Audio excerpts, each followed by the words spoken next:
I have been painting portraits for 60 years, more than 400 faces, strangers who became known to me over the weeks of sitting. People who arrived in my studio presenting the version of themselves they had decided the world should see, composed, curated, held together, and who, over the long hours of sitting and being looked at with genuine attention, gradually let that performance down. Because here is what most people do not know about sitting for a portrait. The painter sees you, not the version you have prepared, not the name you walk in wearing. The painter sees what is actually there in the set of the jaw, in how the hands hold themselves in the lap, in the specific quality of light that lives around a person's eyes when they stop performing for a moment and simply exist. I have seen 400 people in that specific way, and the thing I have seen more often than almost anything else is this: most people are not living as themselves. They are living inside a name someone else gave them, a name handed down like a piece of old furniture, not chosen, not tried on for fit, simply inherited and installed and never questioned.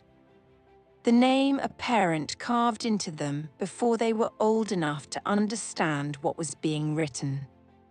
The name a teacher stamped on them at the age of 9, too slow, too much, not enough, not the right kind. The name a failure gave them, the name they wrote on themselves in the aftermath of something that broke them and never quite let them forget it. And most people carry that name for their entire lives. They wear it, they perform it, they shape their choices around it. They decline opportunities that the name says are not for them.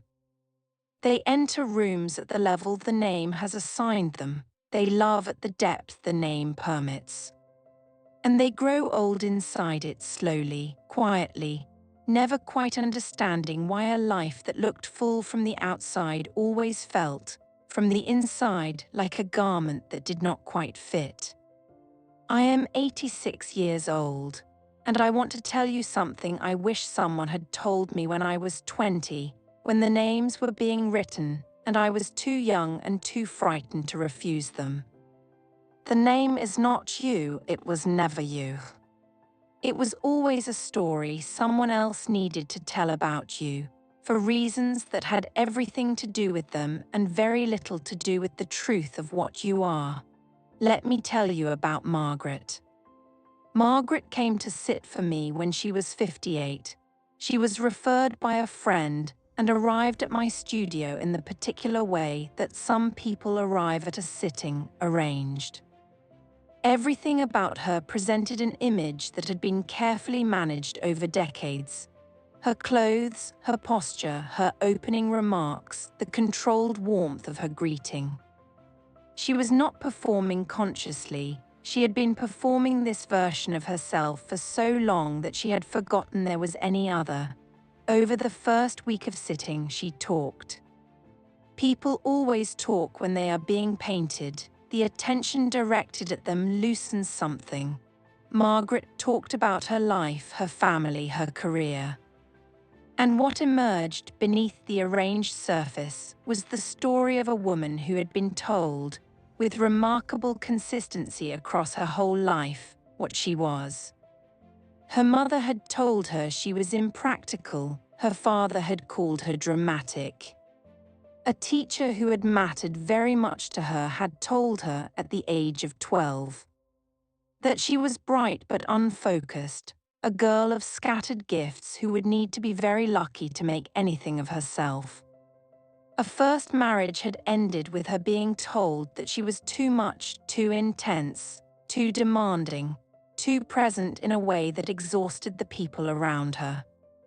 She had taken every one of those names and worn them, not as insults, as truths. Because the people who gave them to her had been the authorities of her world, and children and young people do not have the perspective to distinguish between an authority's opinion and a fact. By the time Margaret sat across from me in my studio, She was wearing approximately 30 years of accumulated names. And the weight of them, the combined weight of impractical and dramatic and unfocused and too much, had pressed her into a shape that was noticeably, painfully smaller than the woman I was looking at. Because I could see her, that is the particular cruelty of my profession. I could see what was actually there. What was actually there was a woman of extraordinary intelligence and emotional range, who had been told her whole life that her gifts were flaws.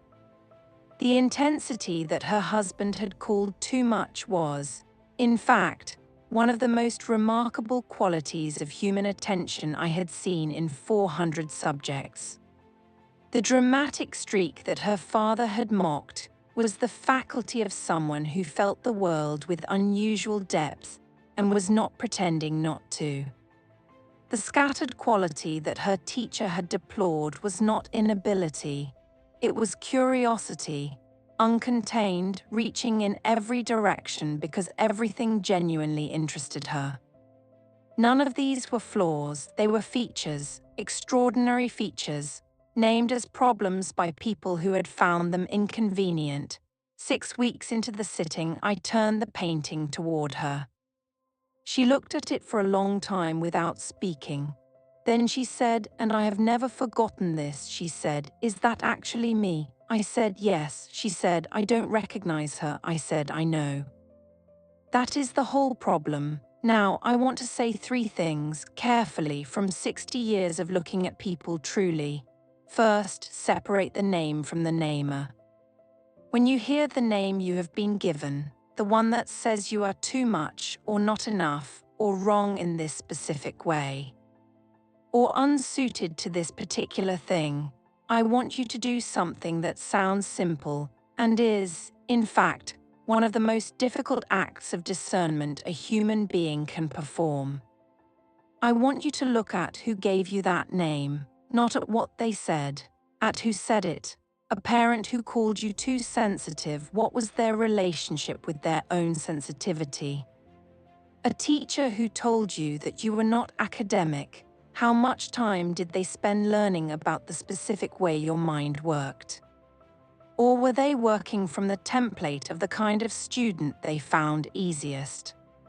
A culture that told you that your background, your face, your accent, your gender made you a particular kind of person. What did that culture need you to be in order for it to function without discomfort? The name tells you very little about you. It tells you everything about the namer and what the namer needed you to be. Once you can see that, once you can hold the name at arm's length and examine the hand that pressed it onto you, you can begin to ask whether it was ever actually true. Second, look at yourself the way a good portrait painter would. Not a flattering portrait, not an aspirational portrait. The kind of portrait where the painter sees what is actually there, the intelligence and the fear, the capacity and the wound. The specific quality of light that lives in a person when they stop performing. The kind of portrait that is true. Most people cannot do this for themselves because they are looking through the lens of the names they have been given. They cannot see their own intensity as a gift because they have been told it is a problem for so long that problem is the only frame available to them. They cannot see their own curiosity as intelligence because unfocused is the word that was used, and unfocused is the word that has stuck. You need to see around the names to what is actually there. Ask the people who know you most truly, not the people who love you most, because love and truth are not always the same thing. Ask the people who have seen you under pressure, and at rest, and in grief, and in joy, and in failure, and in triumph, and ask them what they actually see. Then listen to what they say without the filter of the names. Let their description of you compete with the inherited one. And ask yourself honestly which account better matches the evidence of your life. Third, choose your own name and live into it. This is the act Margaret eventually performed after 6 weeks of looking at a painting that showed her something she had never been allowed to see. She chose a new name for herself, not an alias. Not a performance. A genuine description of who she actually was, arrived at by looking honestly at her own life, her own capacities, her own recurring patterns of being, rather than by looking at what others had decided about her. She called herself a woman of depth, not too much, not too intense, not dramatic, a woman of depth, the same qualities seen through a different frame, her own frame. Chosen by her for herself from the evidence of her own life, that reframing changed everything. Not immediately, these things do not happen immediately. But gradually, over the years after that sitting, she began to inhabit the name she had chosen rather than the names that had been thrust upon her. She began to make choices from depth rather than apology. She stopped minimizing her intensity and began offering it as the extraordinary gift it actually was. She became, over time, recognizably more herself. I was 71 years old before I put down the names my mother had given me. 61 years of living inside other people's descriptions of who I was, not because my mother was cruel, but because she was frightened. And frightened people describe the world in ways that served their fear rather than the truth. I do not resent her for it, but I lost 61 years wearing a name that was never mine. You do not have to lose that many. Look at the names you are carrying. Look at the hands that press them onto you. And then look, honestly, carefully, the way a good portrait painter looks, at what is actually there beneath the names in the face that has always been yours. It is not what you were told it was. It is almost certainly more. Put the old names down. They have served their purpose. They kept you small enough to fit inside someone else's comfort.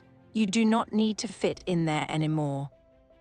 Pick up the name that belongs to you, the one that fits the actual evidence of the life you have lived, not the verdict of people who needed you to be a certain shape. That name is waiting. It has been waiting a long time. Go put it on.